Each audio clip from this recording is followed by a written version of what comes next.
Benvenuti a Noi Chiesa, la nostra trasmissione dedicata alla vita della diocesi di Chiavari e della Chiesa universale.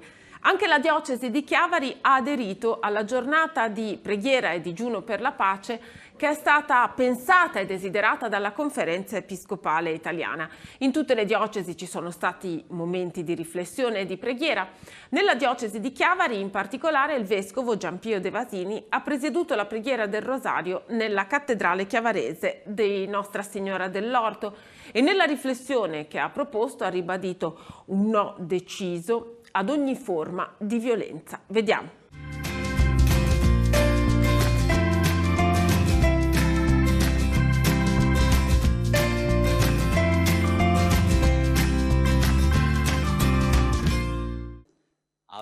Fermare la spirale della violenza prima che diventi una voragine irreparabile. L'appello di Papa Leone XIV lanciato nell'Angelus poche ore dopo l'attacco di Stati Uniti e Israele all'Iran, che ha riacceso la spirale di violenza in Medio Oriente, ha mosso i vescovi italiani a indire una giornata di preghiera e digiuno per chiedere il dono della pace. Il silenzio, l'astinenza dai cibi, la supplica hanno coinvolto tutta l'Italia per denunciare il male inutile della guerra, che è una sconfitta per tutti.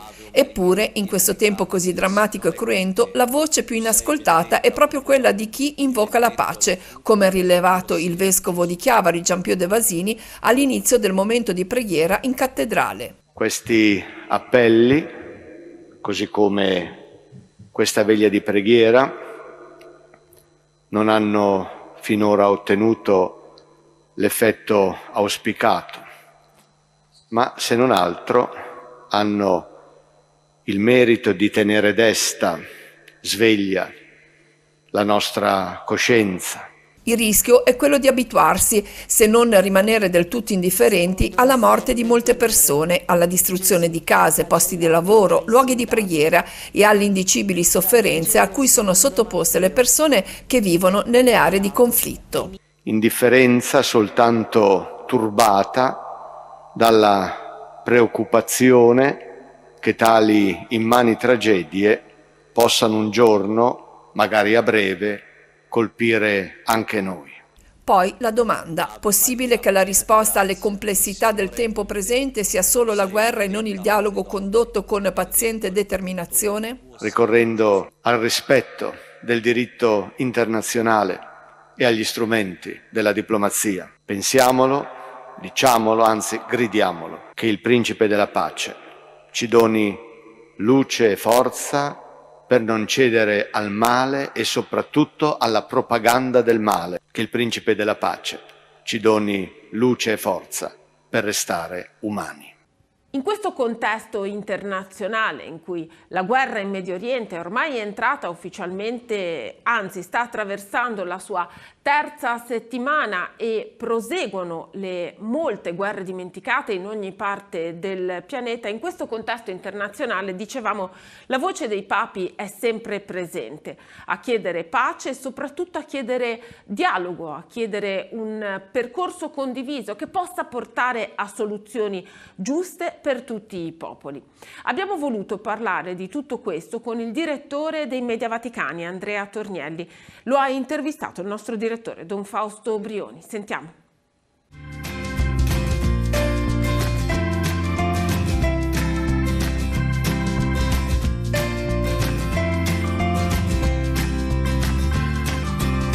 Le industrie delle armi è l'industria più fiorente e ha avuto guadagni agli indici di borsa impressionanti. E mi colpisce che tutti gli ultimi papi abbiano supplicato di non fare questa corsa al riarmo, perché le armi una volta che ci sono purtroppo si usano e ci sono grandissimi interessi economici sotto. Ecco, su questo la voce dei papi è una voce isolata, è voce di uno che grida nel deserto, ci sono altri che ricordano, questi che sono dati numerici, peraltro dati che non arrivano da agenzie di chissà che fondamento, ma come riporti i dati che sono del Fondo Monetario Internazionale e del World Economic Outlook e dell'Istituto Internazionale di Strategia. Ecco, chi è che queste cose le mette in evidenza? Perché la voce dei papi è molto chiara a questo proposito. Già Giovanni Paolo II diceva nel 90 sollevava dubbi che poi sono diventate certezze sulla fondatezza delle ragioni per la guerra nel Golfo, e così è stato dei suoi successori.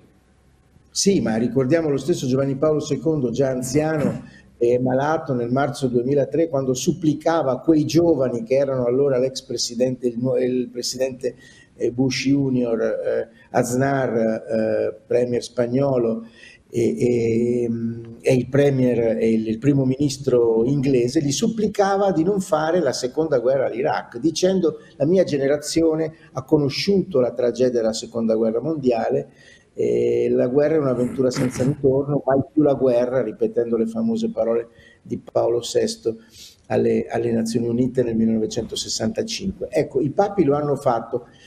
A seconda delle epoche possono essere soli o possono avere degli appoggi internazionali da parte di paesi o blocchi che possono essere interessati.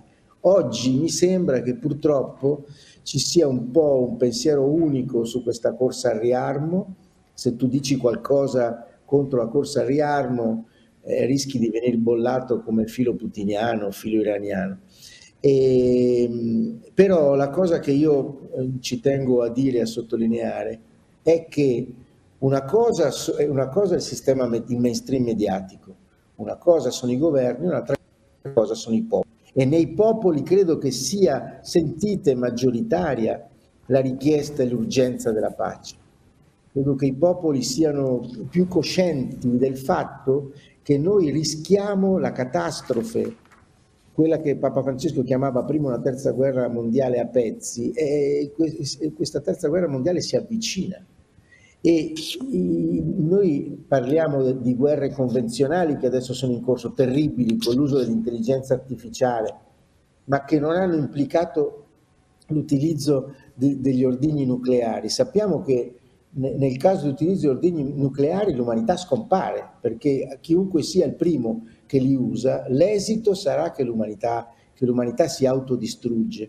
Allora è un tema, come dire, non so, è un'urgenza che dobbiamo sentire tutti, e dobbiamo essere coscienti di questo anche quando facciamo le nostre scelte, e dobbiamo chiedere ai nostri politici e ai nostri rappresentanti di credere nella pace e di costruire la pace, non di parlare di pace nelle dichiarazioni pubbliche e poi approvare queste cifre spropositate per le armi, come ha detto Papa Leone in un discorso bellissimo alla Roaco del giugno del 2025, che servono questi denari, che servono per comprare armi che saranno usate per distruggere ospedali e scuole, invece di essere impiegati per costruire nuovi ospedali e nuove scuole. La guerra in Iran ha colpito migliaia e migliaia di obiettivi civili, ha distrutto ospedali, abbiamo visto la tragedia di quelle 165 vittime nella scuola dove sono morte quasi tutte bambine. Ecco, questi sono morti che gridano vendetta, come gridano vendetta i 70.000 morti di Gaza spianata a zero, senza che nessun paese europeo provasse a imporre sanzioni a Israele, come pure gridano vendetta i tantissimi morti civili, le città distrutte dell'Ucraina aggredita dalla Russia. Sono percorsi irrazionali questi, sono percorsi che hanno come fondamento interessi con sguardi ciechi, perché di fatto poi quando si pensa a ricostruire la fascia costiera della Palestina per costruire dei grandi resort, si pensa solo a un interesse ipotetico di carattere economico e non a quello della popolazione e del bene. Le ferite non si curano con gli alberghi a 5 stelle. Ma la cosa che mi sembra importante allora è rilanciare quello che il Papa richiama, no? L'importanza della diplomazia internazionale, il multilateralismo, la possibilità di costruire percorsi di pace che, partendo da una posizione di dialogo, possa far ritrovare le ragioni del bene del popolo, dei popoli, nel rispetto delle differenze. È interessante notare come la Santa Sede oggi sia rimasta quasi praticamente l'unica a credere negli organismi internazionali, a ribadire l'importanza del diritto internazionale, che è sostanzialmente finito, oltre al fatto che appunto delle ipocrisie che viene fatto valere a volte e non altre volte. Ci sono popoli aggrediti che vanno difesi e altri popoli aggrediti di cui ci dimentichiamo. Però è vero. Però io vorrei dire una cosa: quando i papi dicono queste cose, una delle reazioni che c'è, si sente in giro, si sente dire anche da certa politica, è che, beh, certo, i papi non possono fare altrimenti, non possono dire altrimenti, quali che la loro posizione fosse un po' utopistica, no? Un'utopia, certo, O devono parlare di pace, fideistica. no? È O fideistica. fideistica. Esatto, fideistica. La realtà è che la posizione dei papi sulla guerra, fin dal grido di pace di Benedetto XV durante la Prima Guerra Mondiale, è una posizione improntata da un grandissimo realismo, perché i papi vedono lungo, guardano al futuro e sanno quali sono le conseguenze della guerra. Giovanni Paolo II ci ricordava quelle della Seconda Guerra Mondiale. Noi ci dimentichiamo che la Seconda Guerra Mondiale ha avuto tra i 60 e i 70 milioni di morti nel cuore dell'Europa, è costata così tante vittime. Allora noi dobbiamo capire che la posizione del Papa è di grande realismo, e quando il Papa dice, ricordando le parole di Gesù a Pietro, perché noi abbiamo un modello per il nostro essere non violenti, quando Pietro cerca di difendere Gesù ingiustamente attaccato e tira fuori il suo spadino e taglia l'orecchio al servo del sommo sacerdote Malco, Gesù gli dice: rimetti la spada nel fodero, e poi guarisce il servo del sommo sacerdote. Il Papa Leone lo scorso 11 ottobre, durante una preghiera, una veglia di preghiera per la pace in San Pietro, ha ricordato queste parole: rimetti la spada nel fodero. Ha detto che noi dobbiamo, che la pace parta dal cuore di ognuno, dunque ognuno di noi deve continuamente fare questa scelta, e poi ha ripetuto queste parole ai potenti del mondo che lo stanno riarmando, ricordando che il riarmo può portare solo alla guerra totale e a grandi disastri, e non certamente alla pace. Ecco, Andrea, ti faccio una domanda un po' difficile. Tu sei il direttore dei Media Vaticani. Come si fa a fare in modo che questo sia, il messaggio dei papi non sia considerato proprio un messaggio scontato? Come si fa a incidere nel mainstream, nel mondo della comunicazione, per portare questo sguardo di realtà, questo dato che non è così campato su una illusione, ma è inserito dentro la storia? Tra l'altro la storia recente, il secolo scorso, ci ha insegnato che l'Europa può diventare un luogo di pace. Ecco, dopo tanta distruzione e tanta guerra, oggi ci possiamo permettere il lusso di girare l'Europa senza mostrare il passaporto e sentendoci tutti cittadini d'Europa con nazionalità diverse. Ma io credo che, diciamo, noi cerchiamo di farlo scegliendo le prime pagine dell'Osservatore Romano, scegliendo dei pugni nello stomaco. Cerchiamo sempre, in tutto ciò che scriviamo, anche sulla guerra, anche su queste notizie dolorose, di avere sempre un punto di speranza, perché ci sono ragioni per sperare, ci sono tante persone che si impegnano per la pace, che si impegnano per aiutare gli altri, che non usano questo atteggiamento, queste logiche, questi criteri del mondo, e al tempo stesso cerchiamo di far sentire la nostra voce e di non lasciare soprattutto da solo il Papa. Come si fa a non lasciarlo da solo? Io credo, come giornalisti, cercando di mostrare il contesto di ciò che dice, ragionando sui dati, raccontando la realtà. Ma io questo, se mi posso permettere, è un invito che rivolgerei a tutti i cristiani, a tutte le persone di buona volontà. Non lasciamo solo il Papa, vuol dire leggiamo fino in fondo ciò che dice, diffondiamolo, facciamoci noi promotori di una diffusione delle sue parole, e delle sue parole che sono parole forti sul tema della guerra e sul tema della pace, perché così facciamo capire che aiutiamo le persone a capire che non c'è solo il racconto di chi dice che siamo destinati alla guerra e per questo dobbiamo investire enormi risorse, perché sono racconti che sono in realtà una pubblicità occulta per i mercanti di armi, contro i quali si è scagliato con tanta veemenza anche il nostro amato Papa Francesco. E parlando di papi possiamo anche ricordare Papa Francesco. La nostra diocesi lo farà grazie all'iniziativa della parrocchia di San Pietro di Novella. L'appuntamento è sabato 11 aprile alle 21 all'oratorio di San Pietro di Novella e ci sarà un incontro dedicato proprio all'eredità di Papa Francesco. Sarà possibile affrontare il tema delle riforme che ha portato alla Santa Sede, il tema del suo magistero e anche del percorso culturale che lo ha portato ad elaborare le sintesi che abbiamo conosciuto nel tempo del suo pontificato. Ma sarà anche possibile conoscere alcuni aspetti più familiari di Papa Francesco. Sentiamo le interviste di Andrea Capitani.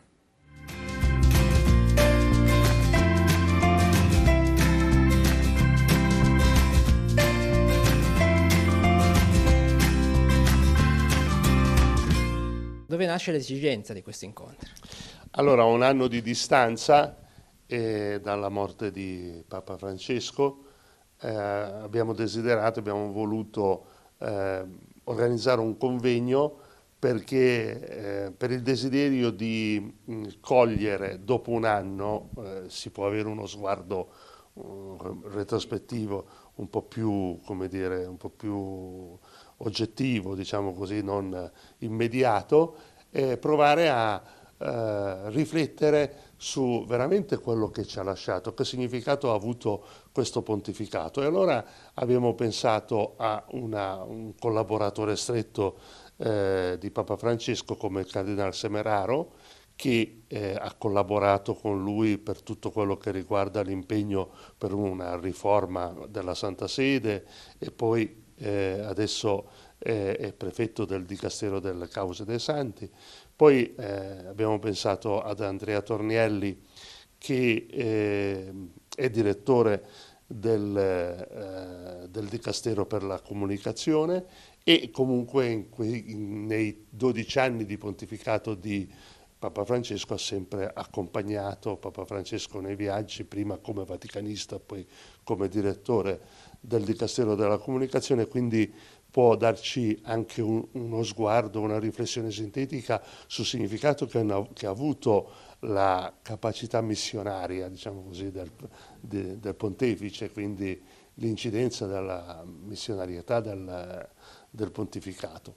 E poi interverrà Massimo Borghesi. Massimo Borghesi è un filosofo, docente all'Università di Perugia, che è stato, diciamo così, lo studioso che ha fatto conoscere in Italia e in Europa il retroterra culturale di Papa Francesco, perché appunto tanti dicevano quando all'inizio del pontificato di Papa Francesco dicevano abbiamo avuto Benedetto che era il teologo, ed è vero, un grande teologo, forse il più grande teologo del Novecento, e Papa Francesco è più un pastore, più un parroco per tutto il mondo. In realtà, come dire, Massimo Borghesi ci ha fatto come dire, conoscere tutto il percorso filosofico, teologico e culturale dentro cui il cardinale padre Bergoglio prima, il cardinale Bergoglio e il cardinale Bergoglio dopo è vissuto. E in questo senso allora, come dire, le sue due encicliche principali, l'Evangelii Gaudium e la Fratelli Tutti, in un certo senso si possono paragonare. La prima, l'Evangelii Gaudium, si può paragonare alla Evangelii Nunzianti di Paolo VI, a cui Papa Francesco molte volte si riferiva, e la Fratelli Tutti si potrebbe veramente paragonare e pensarla come una continuità della Pacem in Terris di Giovanni XXIII. Infine ci sarà la testimonianza di Don Tommaso Mazza, che ha avuto il dono di un rapporto, un dialogo, un'amicizia con Papa Francesco, e quindi siamo così anche contenti di poter ascoltare quanto lui ha vissuto in prima persona nel rapporto con Papa Francesco. Che cosa racconterai quella sera? Ma il desiderio è appunto quello di accostare a delle voci autorevoli, quali sono quelle degli altri ospiti di quella sera all'incontro, che appunto porteranno, diciamo, un contributo sul Magistero, no? Sul pontificato di Francesco, accostare a questo magari una testimonianza su un rapporto più domestico, no? più quotidiano, più feriale, come poteva essere quello che ho avuto modo di sperimentare con il Papa. E quindi il desiderio è quello di condividere diciamo, un'immagine molto semplice di quello che è stato il rapporto con lui, di come ha contribuito nella mia vita, nella mia formazione e come oggi diciamo, ancora mi aiuta a nutrire il mio ministero e poi così appunto presentare un Papa immediatamente accessibile a tutti, no? Quindi non solo a livello magisteriale ma proprio a livello di persona, diciamo, di vita quotidiana, ecco, feriale. Ecco, ad un anno di distanza dalla sua scomparsa, che cosa manca di più di Papa Francesco? Ma sicuramente è stata una presenza significativa per me e oggi diventa per me un po' una responsabilità, no? Quello che mi ha lasciato, quello che mi ha insegnato diventa responsabilità, nel senso che bisognerebbe poi metterlo in pratica e sappiamo che questo è sempre difficile. Quello che manca sicuramente appunto è questa presenza che poi si traduceva e si concretizzava nella voce che ti parlava, nella sua capacità di ascolto, nella presenza, nel saperti accogliere, attenderti. Ecco, questo chiaramente non c'è più, però rimane quello che ha lasciato. Domenica prossima, 22 marzo, la Santa Messa su Teleradio Pace sarà trasmessa dalla parrocchia di Missano di Castiglione Chiavarese, che apre le sue porte a partire dalle 11 per condividere la liturgia domenicale con tutte le persone che fisicamente non possono recarsi in chiesa grazie appunto alle nostre telecamere. La messa inizierà in diretta alle 11 al canale 85, cioè su Teleradio Pace 2. Domenica scorsa invece è stata la volta della parrocchia di Nostra Signora della Speranza a Francolano di Casarza Ligure.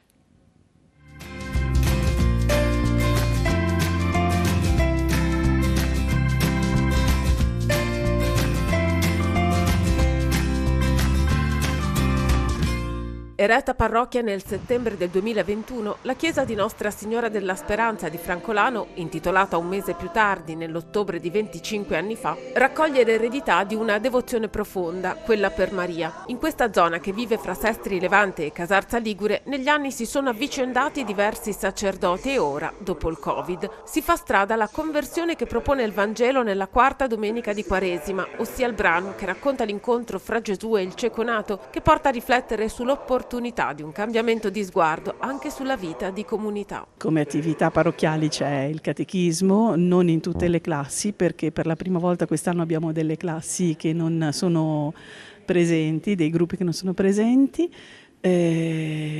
la messa domenicale e abbiamo iniziato dei percorsi di catechesi nei tempi forti dell'anno, in Quaresima e in Avvento, che viviamo come ambito insieme all'ambito della Valpetronio Moneglia e poi in alternanza dei momenti di ricaduta per così magari per agevolare quelli che più difficilmente si sposterebbero per vivere in parrocchia, in comunità, dei momenti di approfondimento sui temi degli ascolti che facciamo insieme. Dopo il Covid, un po' come in tutte le parrocchie, c'è stato un calo di presenze, ma come ci dice sempre il Don, non è quello a cui dobbiamo guardare, non dobbiamo guardare i numeri, ma dobbiamo guardare al cuore delle persone, no? Che poi mi sembra che riprenda anche un po' il senso del Vangelo di oggi, guardare al cuore e guardare al rapporto con Dio. E pian pianino stiamo cercando di costruirlo sia come singoli che come comunità.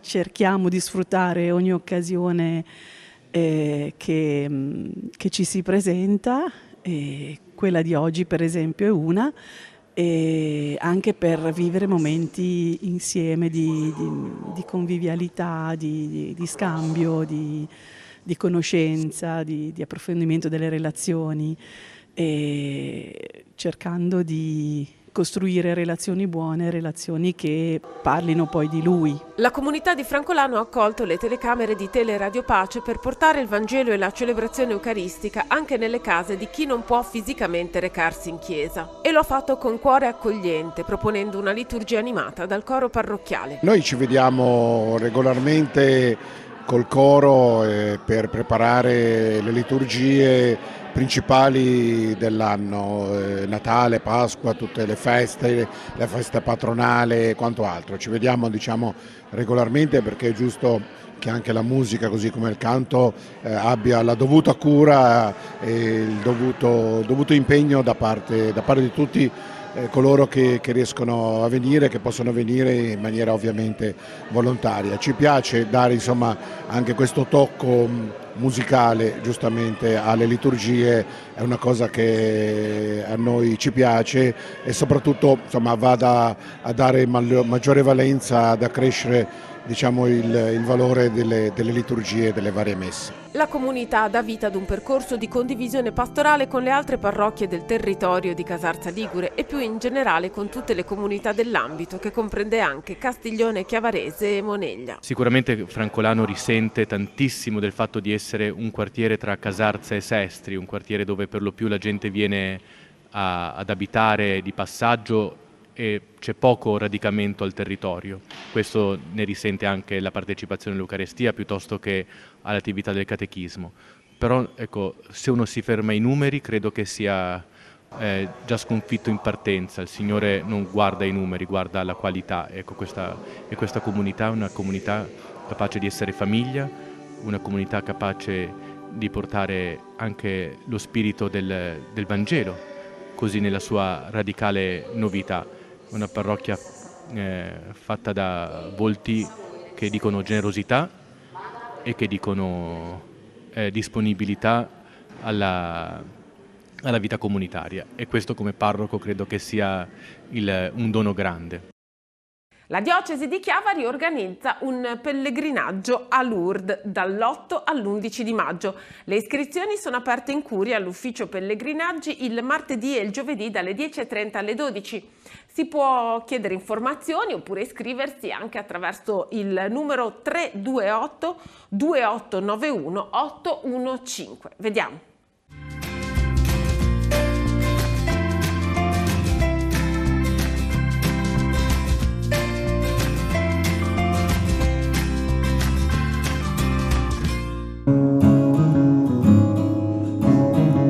Dall'8 all'11 maggio la diocesi sarà in pellegrinaggio a Lourdes. Ecco, quali saranno le tappe di questo pellegrinaggio? La tappa fondamentale è l'appuntamento con sé, con il proprio cuore, accompagnati da Maria. E i luoghi dove vivremo questa dimensione saranno Lourdes, naturalmente, luogo delle apparizioni a Santa Bernadette, e anche a tutte le persone che lì hanno portato il loro desiderio di una ricerca spirituale, una richiesta di guarigione, anche soltanto la curiosità, l'apertura culturale. Ecco, questi sono i luoghi. È vero anche che cercheremo di ampliarlo andando anche in Aquitania, quindi a Biarritz per esempio e dintorni. Lourdes ha anche una sua ritualità, proprio i luoghi attorno al santuario hanno una loro ritualità. Voi che percorso darete ai vostri pellegrini e ai pellegrini che verranno insieme a voi?